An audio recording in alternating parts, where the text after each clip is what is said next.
Hello again for The Last Battle by C.S. Lewis.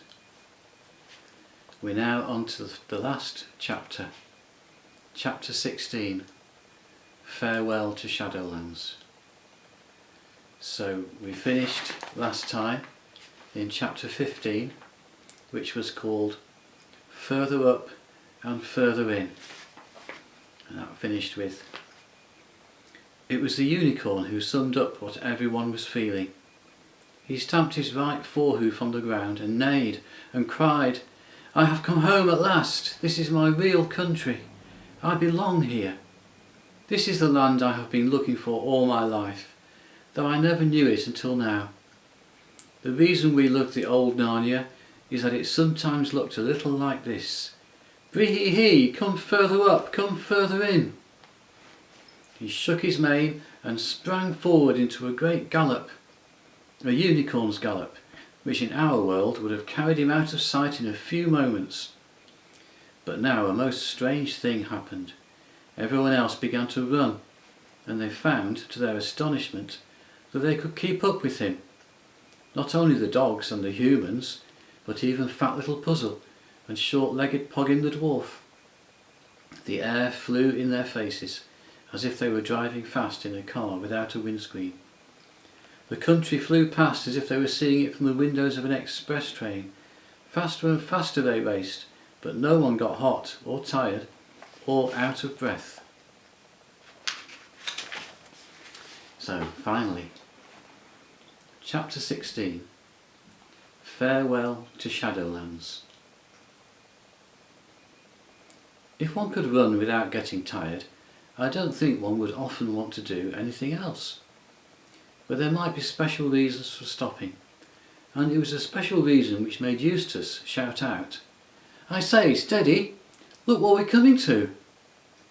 And well he might, for now they saw before them Cauldron Pool, and beyond the pool the high unclimbable cliffs, and pouring down the cliffs thousands of tons of water every second, flashing like diamonds in some places and dark glassy green in others.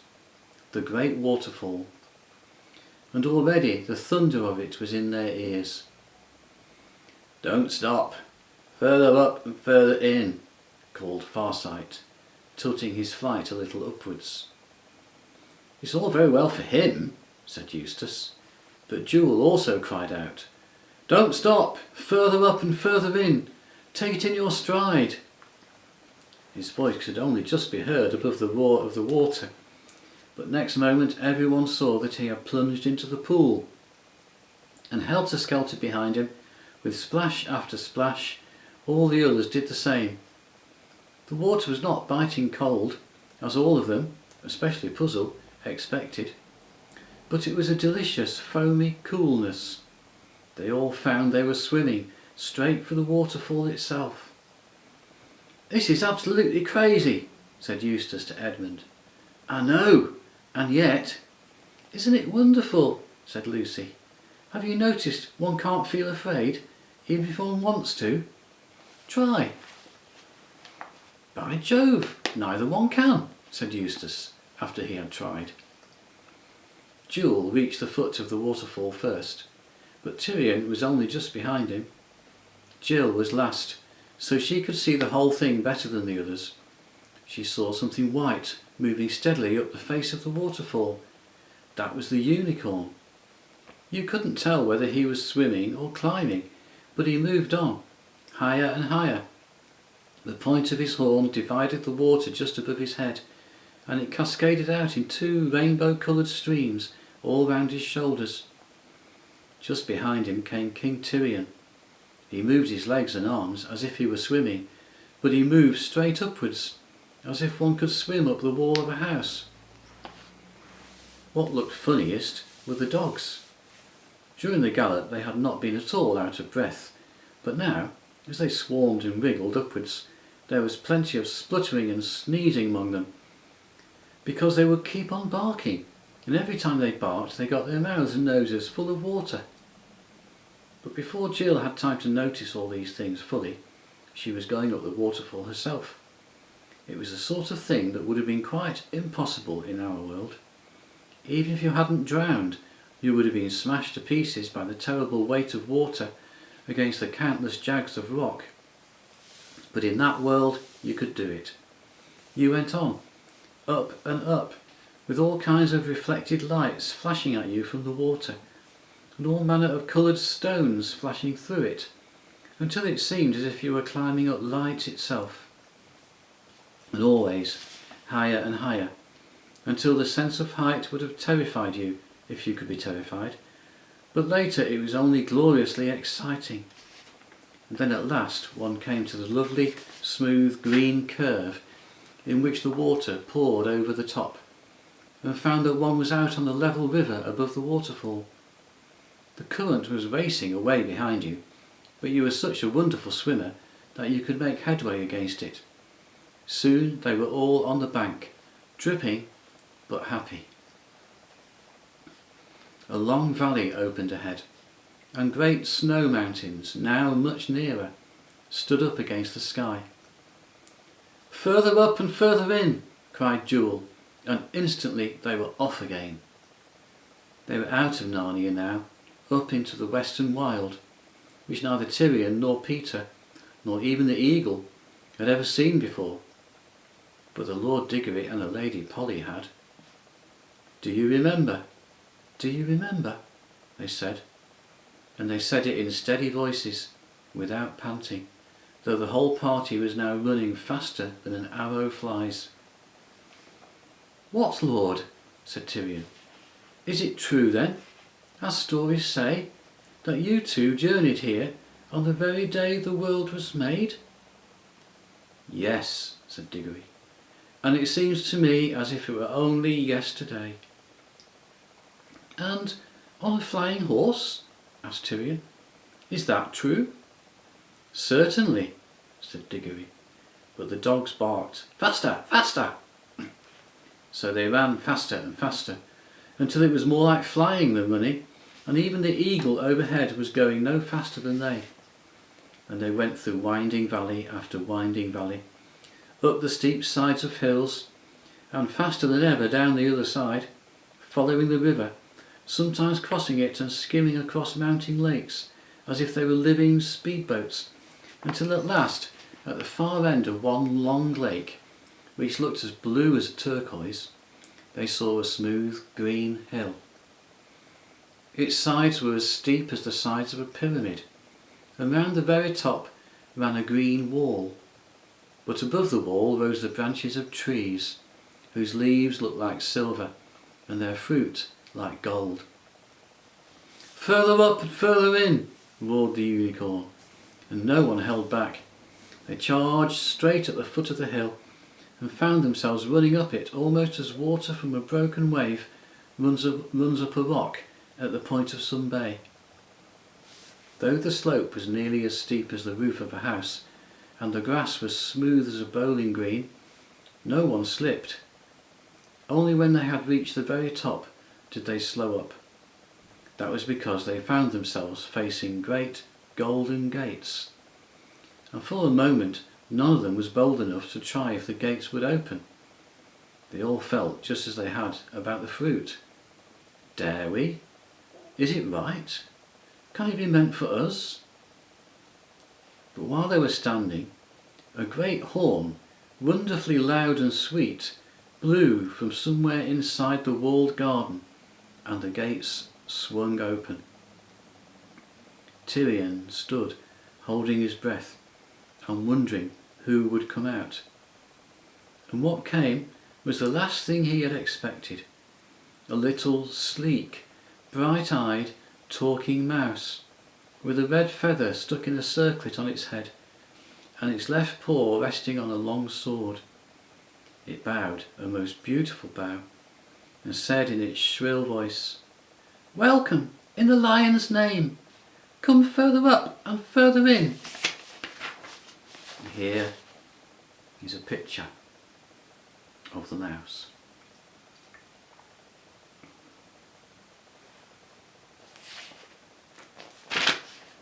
Then Tyrion saw King Peter and King Edmund and Queen Lucy rushed forward to kneel down and greet the mouse, and they all cried out, "Reepicheep!"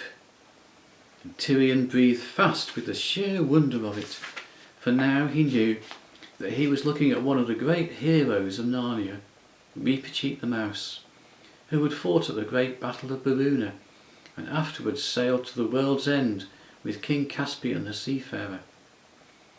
But before he had much time to think of this, he felt two strong arms thrown around him, and he felt a bearded kiss on his cheeks, and heard a well-remembered voice saying, "What, lad? Art thicker and taller since I last touched thee?"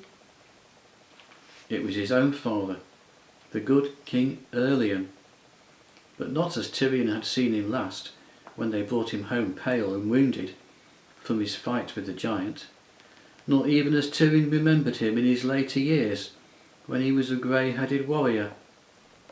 This was his father, young and merry, as he could just remember him from very early days when he himself had been a little boy, playing games with his father in the castle garden at Cair Paravel, just before bedtime on summer evenings. The very smell of the bread and milk he used to have for supper came back to him. Jewel thought to himself, "I will leave them to talk for a little, and then I will go and greet the good King Erlion. Many a bright apple he gave me when I was but a colt." But next moment he had something else to think of, for out of the gateway there came a horse so mighty and noble that even a unicorn might feel shy in its presence, a great winged horse. It looked a moment at the Lord Diggory and the Lady Polly, and neighed out, "What, cousins!" And they both shouted, "Fledge! Good old Fledge!" and rushed to kiss it. But by now the mouse was again urging them to come in, so all of them passed in through the golden gates, into the delicious smell that blew towards them out of that garden, and into the cool mixture of sunlight and shadow under the trees, walking on springy turf that was all dotted with white flowers. The very first thing which struck everyone was that the place was far larger than it had seemed from the outside. But no one had time to think about that, for people were coming up to meet the newcomers from every direction. Everyone you had ever heard of, if you knew the history of these countries, seemed to be there. There was Glimfeather the owl, and Puddleglum the marsh-wiggle, and King Rilian the disenchanted, and his mother the star's daughter, and his great father Caspian himself. Close beside him were the Lord Drinian, and the Lord Ben, and Trumpkin the dwarf, and Truffle Hunter the good badger, with Glenstorm the centaur, and 100 other heroes of the great war of deliverance. Then from another side came Cor, the king of Archenland, with King Lune his father, and his wife Queen Aravis, and the brave prince Corin Thunderfist his brother, and Bree the horse, and Wyn the mare. And then, which was a wonder beyond all wonders to Tyrion, there came from further away in the past the two good beavers, and Tumnus the fawn. And there was greeting, kissing, and handshaking, and old jokes revived. You've no idea how good an old joke sounds when you take it out again after a rest of 500 or 600 years. And the whole company moved forward to the centre of the orchard, where the phoenix sat in a tree and looked down upon them all. And at the foot of that tree were 2 thrones, and in those 2 thrones a king and queen so great and beautiful that everyone bowed down before them. And well they might, for these 2 were King Frank and Queen Helen, from whom all the most ancient kings of Narnia and Archenland are descended. And Tyrion felt as you would feel if you were brought before Adam and Eve in all their glory. About half an hour later, or it might have been 500 years later, for time there is not like time here, Lucy stood with her dear friend, her oldest Narnian friend, the fawn, Tumnus. looking down over the wall of that garden and seeing all Narnia spread out below. But when you looked down you found that this hill was much higher than you had thought. It sank down with shining cliffs, thousands of feet below them, and trees in that lower world looked no bigger than grains of green salt. Then she turned inward again, stood with her back to the wall, and looked at the garden. "I see," she said at last, thoughtfully. "I see now. This garden is like the stable. It is far bigger inside than it was outside." "Of course, daughter of Eve," said the fawn. "The further up and the further in you go, the bigger everything gets. The inside is larger than the outside." Lucy looked hard at the garden and saw that it was not really a garden, but a whole world with its own rivers and woods and sea and mountains. But they were not strange. She knew them all. "I see," she said. "This is still Narnia, and more real and more beautiful than the Narnia down below, just as it was more real and more beautiful than the Narnia outside the stable door. I see. World within world, Narnia within Narnia." "Yes," said Mr. Tumnus, "like an onion, except that as you go in and in, each circle is larger than the last." And Lucy looked this way and that, soon found that a new and beautiful thing had happened to her. Whatever she looked at, however far away it might be, once she had fixed her eyes steadily on it, became quite clear and close, as if she were looking through a telescope. She could see the whole southern desert, and beyond it the great city of Tashbaan. To the east she could see Cair Paravel on the edge of the sea, and the very window of the room that had once been her own. And far out to sea she could see the islands, island after island, to the end of the world, and beyond the end the huge mountain which they had called Aslan's country. But now she saw that it was part of a great chain of mountains which ringed around the whole world. In front of her it seemed to come quite close. Then she looked to her left and saw what she took to be a great bank of brightly coloured cloud, cut off from them by a gap. But she looked harder and saw that it was not a cloud at all, but a real land. And when she had fixed her eyes on one particular spot, she at once cried out, "Peter, Edmund, come and look! Come quickly!" And they came and looked, for their eyes also had become like hers. "Why," exclaimed Peter, "it's England! And that's the house itself, Professor Kirk's old home in the country where all our adventures began." "I thought that house had been destroyed," said Edmund. "So it was," said the fawn, "but you are now looking at the England within England, the real England, just as this is the real Narnia, and in that inner England no good thing is destroyed." Suddenly they shifted their eyes to another spot, and Peter and Edmund and Lucy gasped with amazement and shouted out and began waving. For there they saw their own father and mother, waving back at them across that great deep valley. It was like when you see people waving at you from the deck of a big ship when you were waiting on the quay to meet them. "How can we get at them?" said Lucy. "That is easy," said Mr. Tumnus. "That country and this country, all the real countries, are only spurs jutting out from the great mountains of Aslan. We have only to walk along the ridge, upward and inward, until it joins on. And listen, there is King Fag's horn. We must all go up." And soon they found themselves all walking together, and a great bright procession it was, up towards mountains higher than you could see in this world, even if they were there to be seen. But there was no snow on these mountains. There were forests and green slopes and sweet orchards and flashing waterfalls, one above the other, going up forever. and the land they were walking on grew narrower all the time, with a deep valley on each side, and across that valley the land which was the real England grew nearer and nearer. The light ahead was growing stronger. Lucy saw that a great series of many coloured cliffs led up in front of them, like a giant staircase.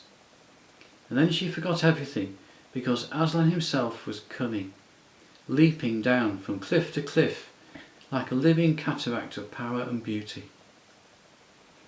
And the very first person whom Aslan called to him was Puzzle the donkey.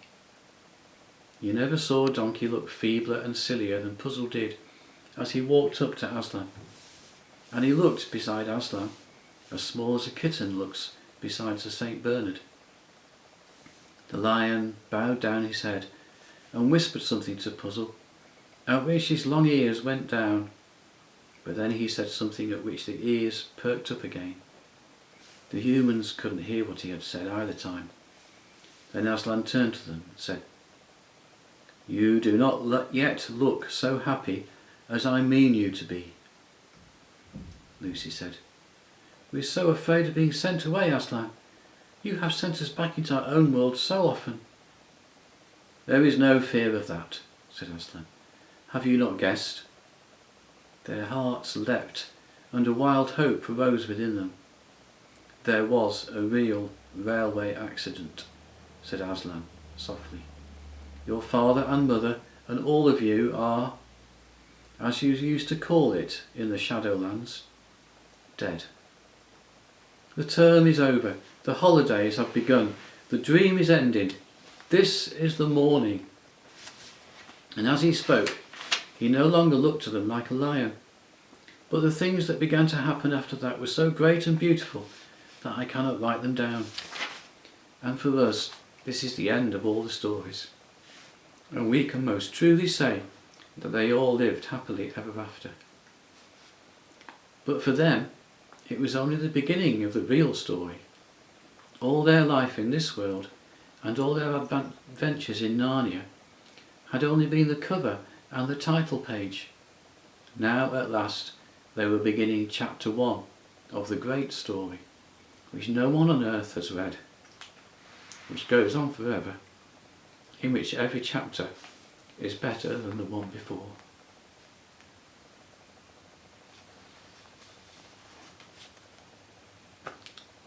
So,